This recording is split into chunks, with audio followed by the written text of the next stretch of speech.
Some stories are told around the campfire for a cheap scare. Others are never told at all.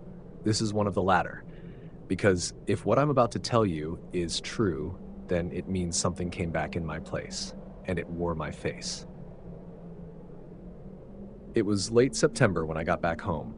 I had just returned from a summer camp that lasted almost 2 months, Camp Graven Hollow, buried somewhere deep in a pine forest outside of a town called Elkhorn Ridge.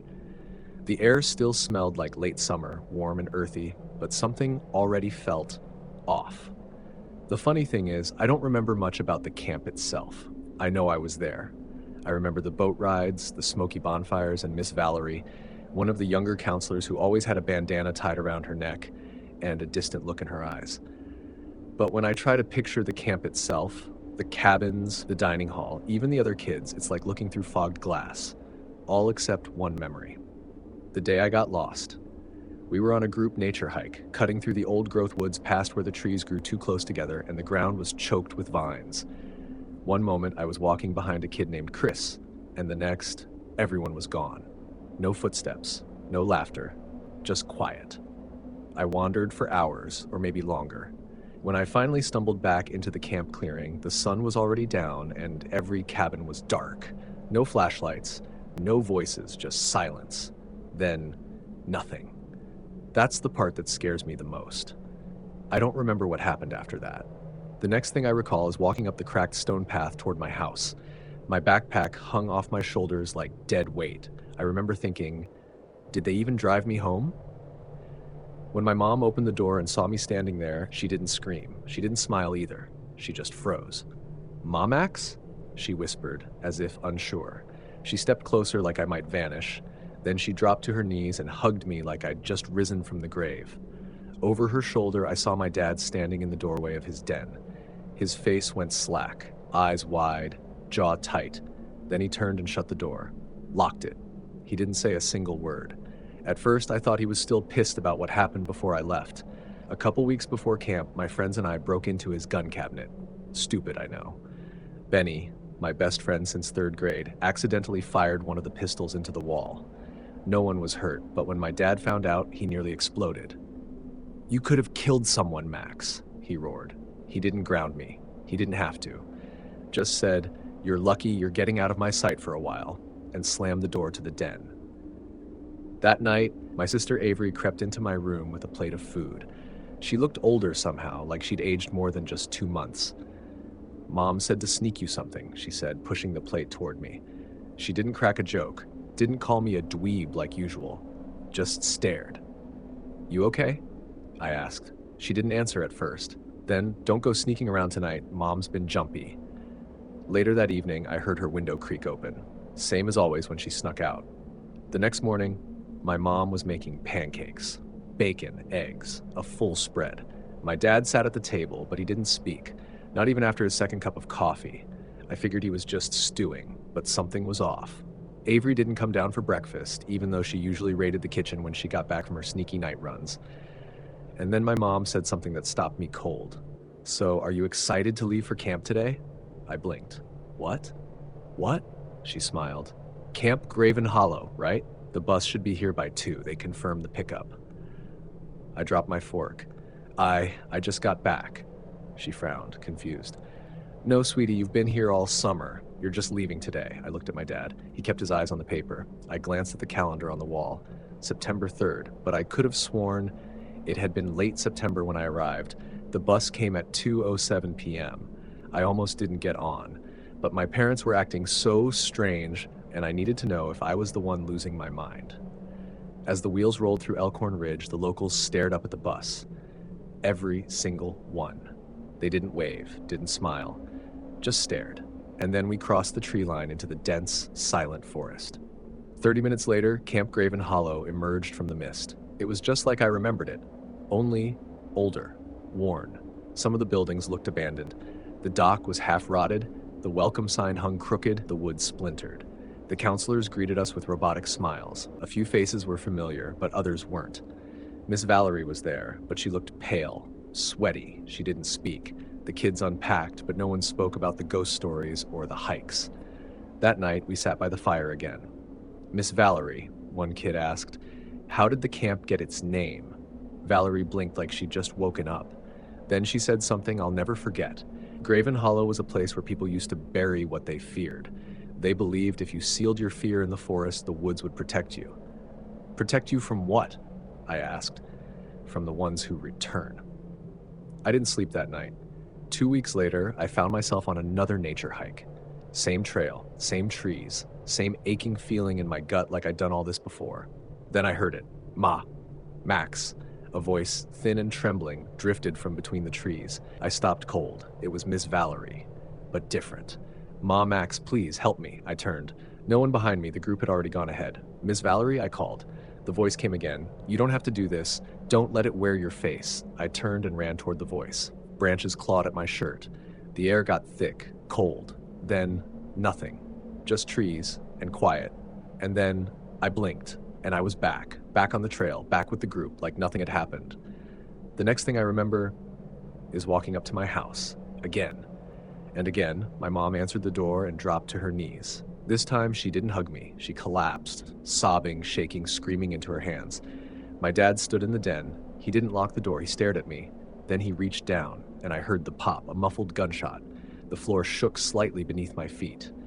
Avery screamed from upstairs. Then, footsteps. She came bounding down, face pale, eyes wide. She stopped when she saw me. No, she whispered. She ran, slammed her door. I followed slowly, picked up the phone on the wall. I could hear her already on the line upstairs on the other extension. 911, what is your emergency? The dispatcher's voice echoed through the receiver. It's my brother, Avery gasped. Please send help. He's downstairs. He's with my mom. What's your address, ma'am? 3232 West Holly Lane, she said. Please hurry. Is anyone hurt? My dad. I think he shot himself. But it's not just that, her voice cracked. My brother, he's been gone for a month. They found his body at the camp. He was dead. We buried him last week. Her voice turned to a whisper, then a sob. That thing downstairs, it's not my brother. The air turned cold. I dropped the receiver. I walked to the hallway mirror, and that's when I realized there was no reflection, just a faint shimmer, like something almost there. Almost. I looked down at my hands, dirt under my fingernails, scars that hadn't been there before. My shoelaces were knotted differently. My voice didn't sound right in my ears anymore. Then I remembered the woods, the whisper. You don't have to do this. Don't let it wear your face. That was 6 months ago. I don't know what I am now. I don't sleep. I don't eat. I walk through rooms and the lights flicker. I talk and my family flinches. Sometimes I hear scratching in the walls. Sometimes I hear my own voice begging from the other side. Sometimes I look at photos of myself and realize the boy in them doesn't look like me anymore. There's something else living in my skin. And I think the forest sent it back. Camp Graven Hollow burned down last month. Arson, they said. No survivors, but I know the truth. The woods kept what they wanted and gave something back in return. So if your child goes to summer camp and comes back just a little different, don't hug them. Don't ask questions. And whatever you do, don't let it wear your face.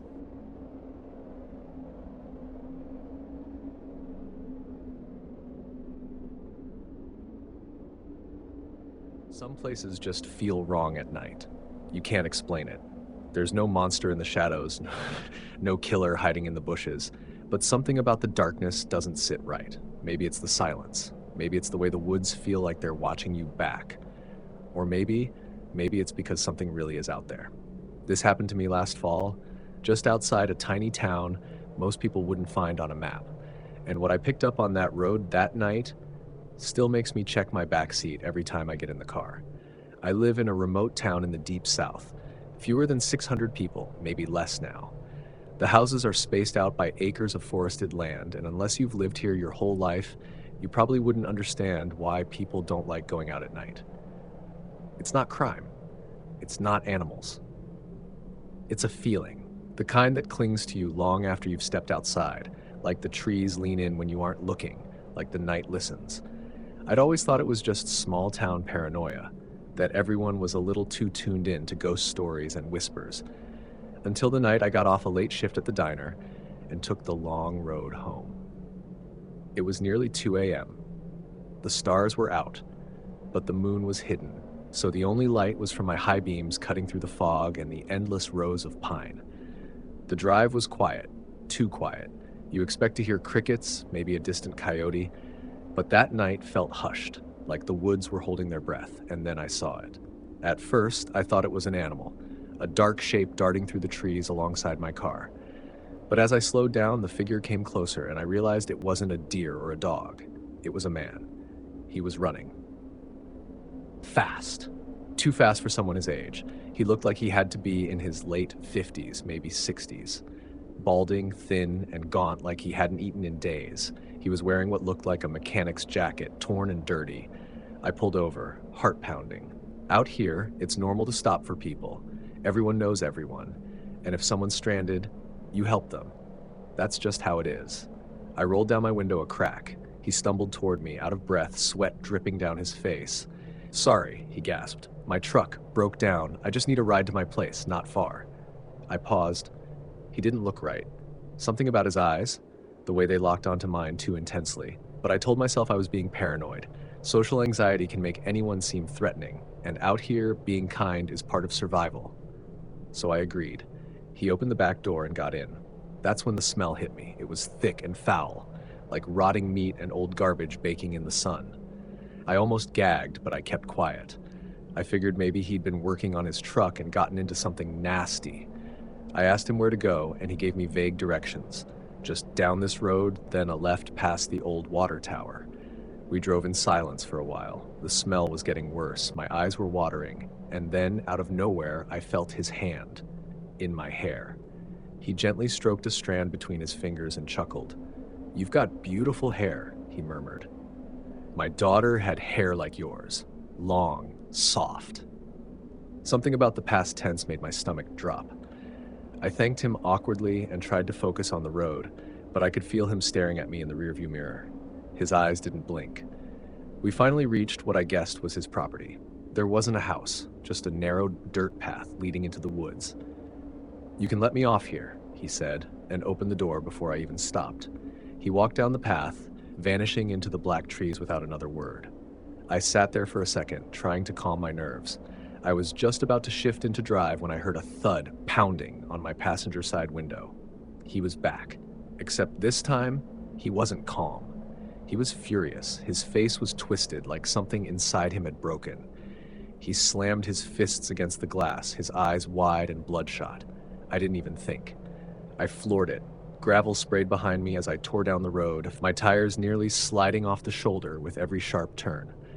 I kept checking the mirror, but he was gone. After about 15 minutes, I pulled over. My hands were shaking. I looked behind me. He wasn't there, but something else was. On the back seat where he'd been sitting was a bundle of rags. At least that's what I thought until I saw the glint of something metallic and something wet. I opened the door slowly. There, sitting half hidden beneath the seat, was a bloodied condom and a rusted revolver. No bullets, just the gun and the unmistakable stench of dried blood. I didn't touch anything. I couldn't. I just slammed the door shut and drove straight home, heart jackhammering in my chest. The next day, I told the sheriff. He didn't seem surprised. He told me something that still haunts me. They'd found an abandoned truck near that same road weeks ago. No plates. The cab had blood stains in the passenger seat. No sign of who it belonged to. He asked me for a description of the man. When I gave it to him, he went quiet and then said something that made me freeze. "There's a man who used to live out there, lost his daughter in a hunting accident 10 years ago, went off the deep end, stopped talking to anyone. His name was Garrett, but he died 3 years back. Suicide. Neighbors found him hanging in the shed behind his house." I didn't know what to say. The road he directed me down, the one with the water tower, was the same road where Garrett used to live, but the property had been abandoned. No one had lived there in years. So who the hell did I pick up, and what was he planning to do? A few days later, I was cleaning out my car when I found something tucked in the seat pocket behind the passenger side. A photo. Black and white. Curled at the edges. It was a little girl, maybe 9 or 10. Long hair. Big smile. On the back, in neat handwriting, was a note. Her name was Anna. She never got to grow up. But you remind me of her. Thank you for the ride. I haven't driven that road since. Hell, I don't drive at night anymore at all. Because whatever I picked up that night, whatever followed me out of the trees, wasn't just looking for a ride, it was looking for a replacement. Some rides, you never come back from. If you ever find yourself driving through a small town in the middle of nowhere, and someone asks you for help, remember this story. Not every lost soul wants to go home. Some of them just want to take you with them.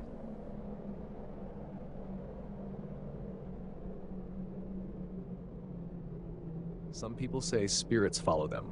Others say certain people are more open to things, more attuned, sensitive, like a radio dial that just happens to catch frequencies no one else can. I never believed that, not until I started looking back on my life and noticing a pattern. Shadows in different houses, whispers where there should have been silence, cold air in the middle of summer. This was one of the first times I realized whatever these things are, they see me too, and sometimes they want me to know it. I was 19 when this happened. I had just moved in with a friend and his family after things at home fell apart. My dad had lost his job, bills kept stacking up, and I just couldn't keep carrying both of us. So I packed what I had into my beat-up Honda and left. My friend's family lived out in the country, one of those places that's too quiet. No street lights, just endless fields and old trees that looked like they'd been there since time forgot. Their house was large, 2 stories, white paint chipped by years of storms. It sat beside a tiny fenced-in graveyard from the 1800s. Weeds covered most of the stones. Some markers were so worn down you couldn't read a name, just the shape of a cross or a pair of praying hands eaten by moss.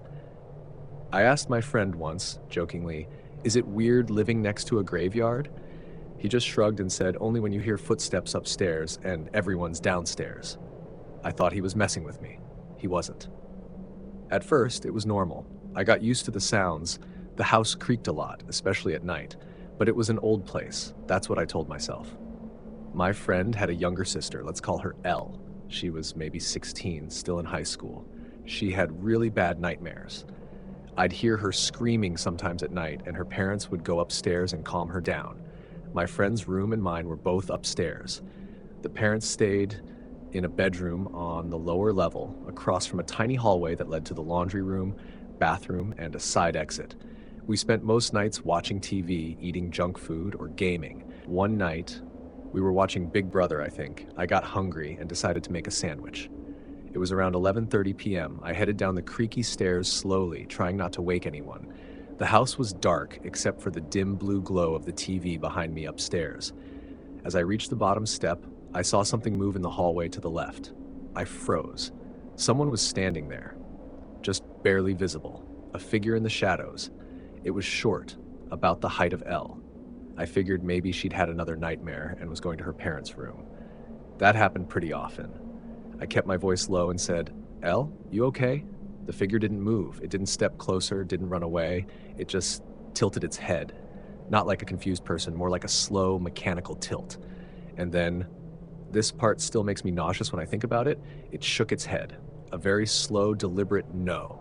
Then, in one quick, jerking motion, it turned and sprinted down the hallway, vanishing around the corner where the bathroom and laundry room were. I just stood there. I didn't chase it.